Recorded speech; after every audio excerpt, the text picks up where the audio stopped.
Story 4. Creepy Truck. It followed me for 2 states. A rusted blue semi with no license plate, just a white spray-painted smiley face where the numbers should have been. I was hauling freight through Nebraska when it first pulled behind me, its headlights dim and flickering like a dying lantern. Every time I took an exit or pulled into a rest stop, it would vanish. But the moment I was back on the highway, there it was again, hanging back just enough to stay in the dark. I tried to radio other truckers, but got only static. When I finally pulled into a well-lit way station, I thought I was safe, until I noticed greasy black handprints on the back of my trailer.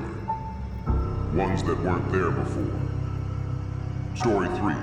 High beams. Annoyed. The high beams wouldn't stop flashing. Behind me, a beat-up pickup was tailgating so close I could see the driver's silhouette slamming the wheel.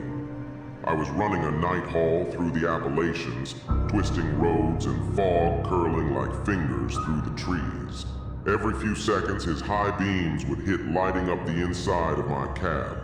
I thought he was just being an asshole, until I glanced at my side mirror. Something was crawling across the roof of my trailer, long arms, white skin, moving like a spider. Each time the high beams hit, it flinched. The driver wasn't warning me. He was trying to keep whatever that thing was away.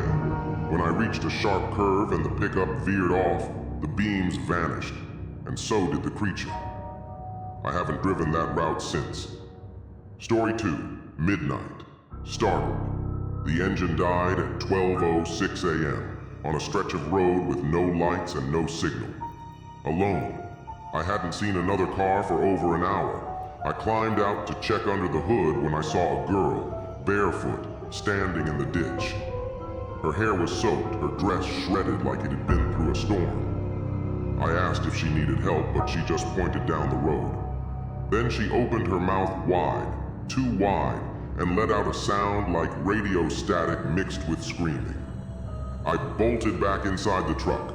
The engine roared back to life on its own. As I peeled away, I passed a twisted guardrail and a mangled van below. Through the cracked windshield, I saw her face staring up at me from the driver's seat. Story 1. Raymond. Raymond was a good driver. Quiet, dependable, always took the late shifts. But after that one blizzard, he was never the same. Dispatch said he got stuck overnight on Route 29, middle of nowhere, snowed in, no radio, no backup. When they found him the next day, he was still in the cab, clutching the wheel, eyes wide open, but not frozen, just wrong. He wouldn't talk about it, just kept repeating, muttering, "It's in the snow."